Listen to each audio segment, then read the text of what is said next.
नमस्कार। वर्षा के रंग श्रृंखला की अगली कड़ी में आप सबका मन से स्वागत है। वर्षा के रंग इस नाम से ही आप जान गए होंगे कि ये श्रृंखला दरअसल उन रागों को समर्पित है जो राग वर्षा ऋतु के बारे में कुछ कहते हैं।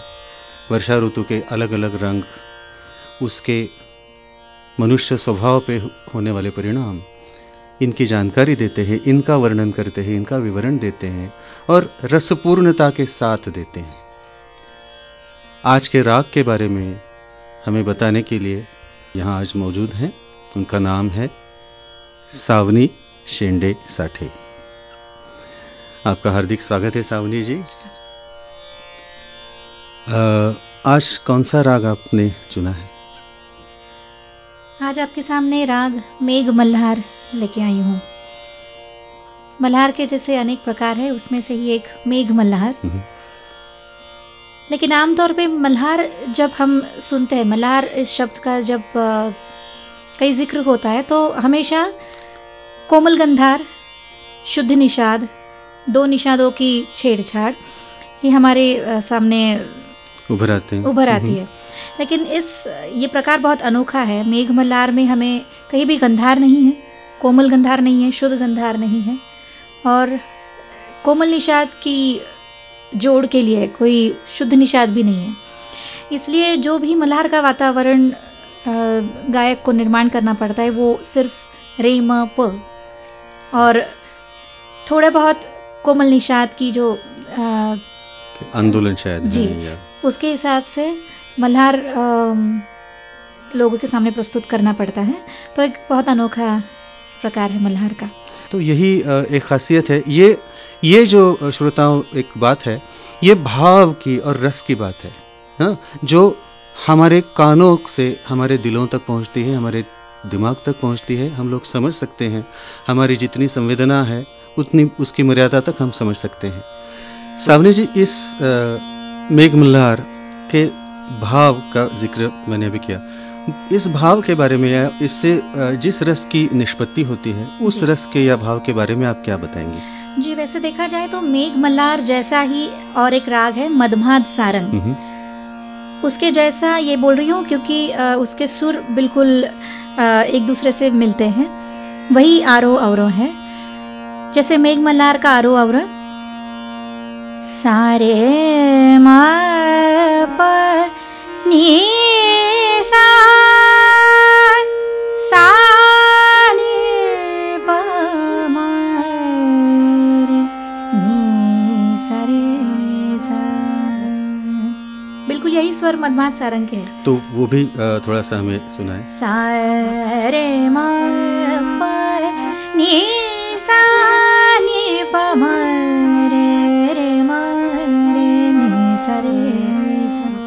तो यहाँ पे बिल्कुल मैंने निषाद को आंदोलित नहीं किया है। अंतर और किस रूप में प्रकटित होता है, मतलब और क्या भेद है इन दोनों रागों में? बिल्कुल, जैसे मदमाद सारंग में रे म रे सा रे म सा रे सा म रे म प म रे नी सा रे सा, जैसे बिल्कुल खड़े स्वर लगते हैं और मध्यम पे न्यास अधिक होता है। जी। और वैसे ही मेघ मल्हार में ये विशेषताएं हैं सारे रे बा, जो बिल्कुल मल्हार की विशेषताएं हैं। मरे रे बा पा म रे सा नी सा रे सा सा रे म प नी म प सा नी नी सा नी प म रे म प नी नी प म रे प म रे प म नी नी रे सा। वाह वाह। तो इसकी कौन सी आप बंदिश सुनाएंगे? जी, मध्यलय रूपक में एक बंदिश सुना रही हूँ। सावन की ऋतु आयो रीमा, बड़ी बड़ी बूंदन लागी बरसन।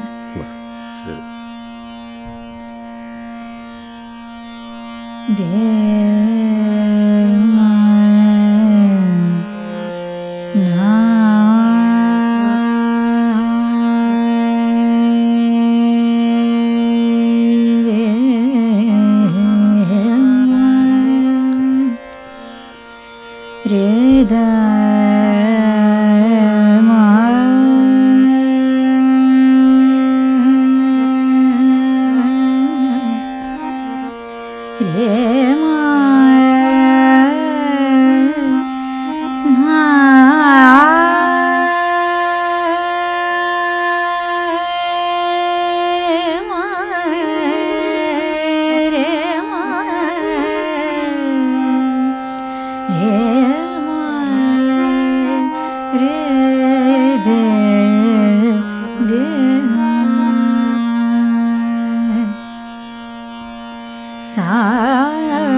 वाह सामने जी, वाह। इसमें एक और मुझे बात अभी महसूस हुई, इसका जो ताल था जी, इस ताल की वजह से भी इसमें एक लालित्य आ गया, इसमें एक अपना सौंदर्य उसमें आ गया जी। इस ताल के बारे में थोड़ा सा विवरण करें, कौन सा ताल था ये?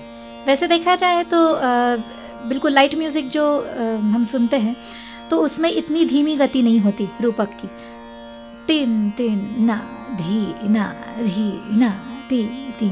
लेकिन चूँकि ये मेघ मल्हार है, थोड़ी बहुत गंभीरता उसमें होनी चाहिए, तो इसलिए रूपक एक भिन्न लय में यहाँ सुनाई देता है, जैसे कि तिन तिन ना धी ना धी धी ना तिन। 7 मात्रा के ताल की वजह से ये बंदिश और उभर कर आई सबके सामने। जी।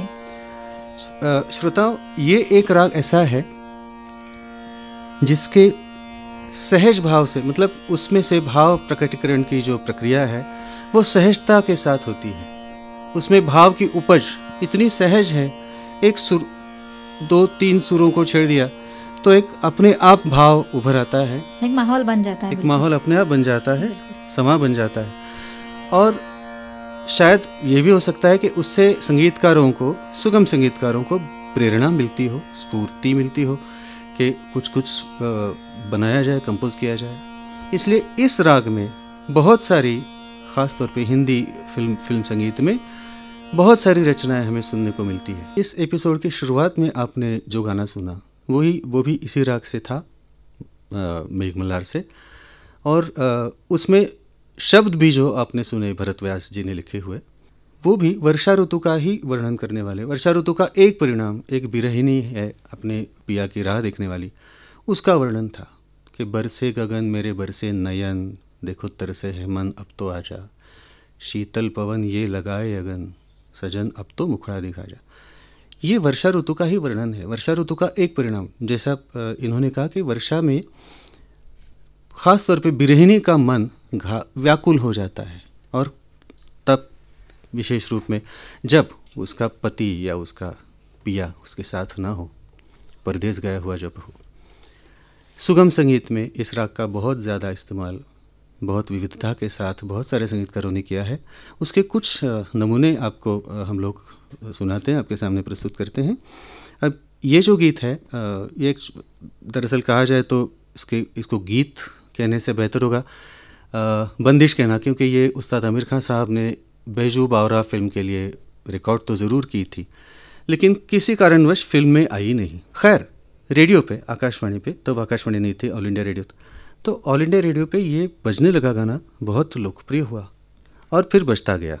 घनन घनन घन बरसो रे, घनन घनन घन बरसो, घनन घनन घन बरसो रे, घनन घनन घन बरसो, ओ बरसो रे, घनन घनन घन बरसो रे, घनन घनन घन बरसो। फिर ये जो अगला गीत है, इसे देखिए, एक राह देखने वाली पत्नी, जब उसका पति घर आता हुआ उसे महसूस होता है, जब उसकी आहट सुनाई देती है, तब उसकी क्या भावावस्था होती है, इसका बहुत सुंदर वर्णन इस गीत में है। ये साहब बीबी और गुलाम फिल्म का शकील बदायूनी साहब ने लिखा हुआ गाना था, हेमंत कुमार ने इसको कंपोज किया था। पियाए सोजिया में समाए गयो रे, के मैं तन मन की सुध बुध गवा बैठी, पियाए सोजिया में समाए गयो रे, के मैं तन मन की सुध बुध गवा बैठी, हर आहट पे समझी वो आई गयो रे, हर आहट पे समझी वो आई गयो रे, झट घूंघट में मुखड़ा छुपा बैठी, पियाए सोजिया में समाए गयो रे।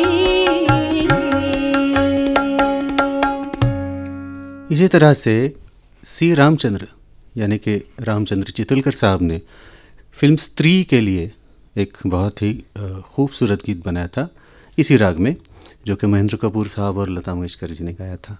इस गीत का जो भाव है फिल्म में, जिस सिचुएशन में ये गीत आता है, वो इतना श्रृंगारिक है, बहुत ही ज़्यादा श्रृंगारिक है। इस वजह से इस रूपक को एक अलग ढंग, अलग पैटर्न दे दिया है। आज मधुमाता से डोले, मधुरिमा से प्राण भर लो, चांद को चुपचाप निरखो, चांदनी में प्राण भर लो, आज मधुमाता से डोले। सभी राग वैसे तो उत्पन्न हुए हैं लोकगीतों से या लोक धुनों से, लोक संगीत से जी। तो ये तो जाहिर है, स्वाभाविक भी है कि कुछ उनमें से जो लोक धुनें हैं, लोकगीत हैं, वो आज भी गाती जा रही होंगी, बजाती जा रही होंगी। उनमें से एक लोकगीत संगीतकार नौशाद साहब ने फिल्म मदर इंडिया के लिए चुना था। वो भी एक मेघ मल्हार का ही बहुत अलग रूप है। इसमें सूखे हुए खेतों पर जो पहली वर्षा बरसती है, उसके बाद खेत हरे भरे हो जाने की वजह से खेती करने वाले जो हमारे किसान हैं, उनकी ज़िंदगियों में जो खुशियाँ भर जाती है, उन खुशियों का इसमें वर्णन है। बड़ा जोशपूर्ण गीत है ये। दुख भरे दिन बीते रे भैया, अब सुख आयो रे, रंग जीवन में नया लायो रे। दुख भरे दिन बीते रे भैया, अब सुख आयो रे, रंग जीवन में नया लायो रे। हाय हाय दुख भरे दिन बीते रे भैया, बीते रे भैया।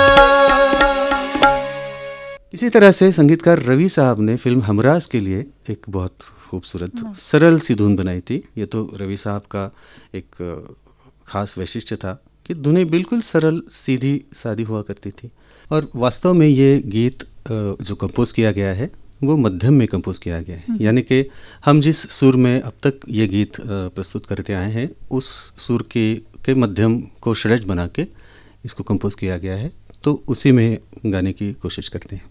तुम अगर साथ देने का वादा करो, मैं यूं ही मस्त नग में लुटाता रहूं।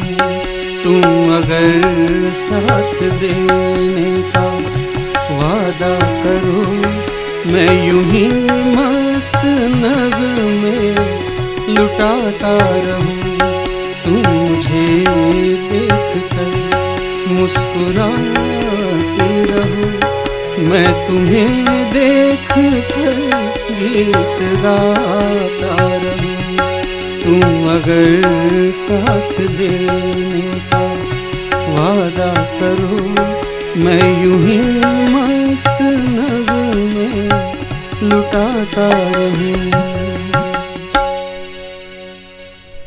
अब फिर से ओरिजिनल षड्ज में आते हैं।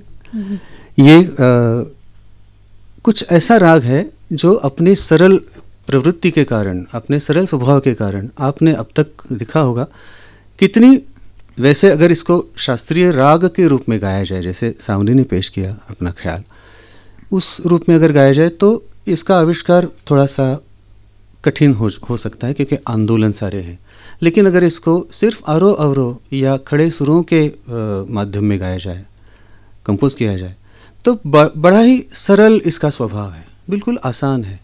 इसलिए शायद नए संगीतकारों को भी इस राग ने बड़ी प्रेरणा दी है। ये एक राजकमल नाम के हमारे जो संगीतकार हैं, उन्होंने चश्मे बद्दूर नाम की बड़ी ही लोकप्रिय फिल्म आई थी, उसके लिए कंपोज किया हुआ गाना है, आपने ज़रूर सुना होगा। आप गाएंगे मेरे साथ? जी बिल्कुल। कहाँ से आए बदरा,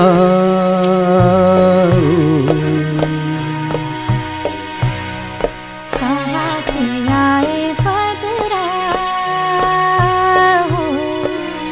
घुलता जाए, गजरा कहाँ से आए बदरा।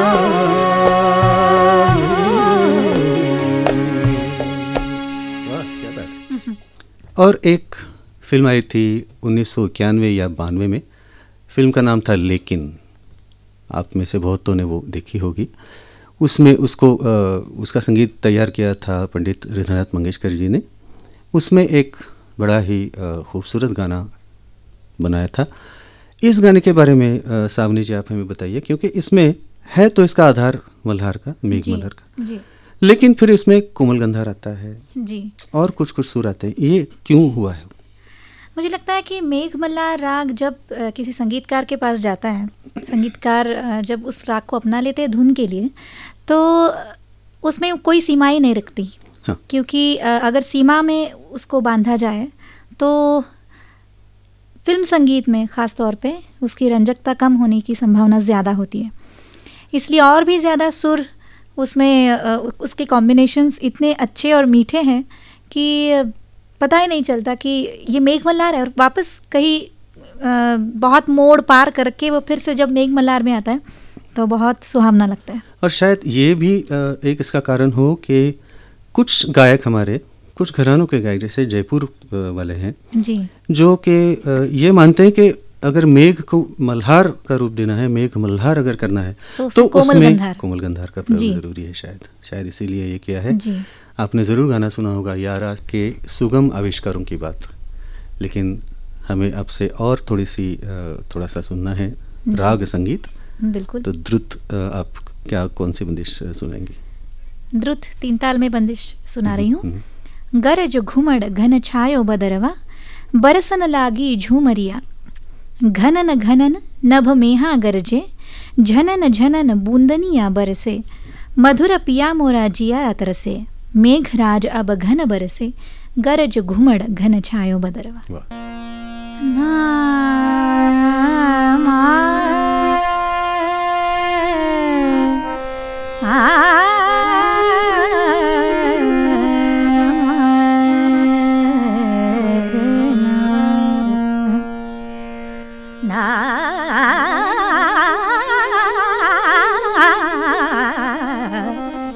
गरज घुमड़ घन छायो बदरवा, गरज घुमड़ घन छायो बदरवा,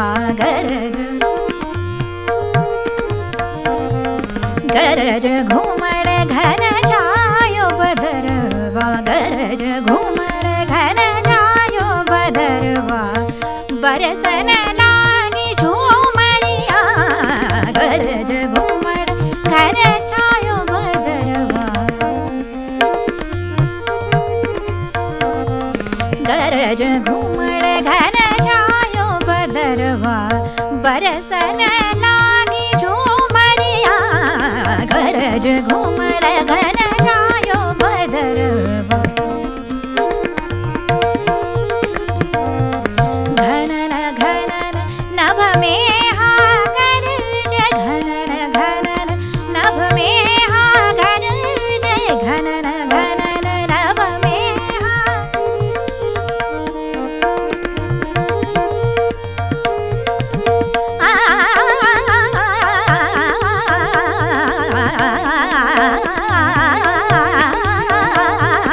घनन घनन नभ में हा गरज, घनन घनन घनन नभ में हा गरज, झनन झनन बूंदनिया बरसे, झनन झनन बूंदनिया बरसे, मधुर पिया मोरा जियरा तरसे, मधुर पिया मोरा जियरा तरसे, मेघराज अब घन बरसे, गरज घुमड़ घन छायो बदरवा, गरज घुमड़ घन छायो बदरवा, गरज घुमड़ घन छायो बदरवा, गरज घुमड़, गरज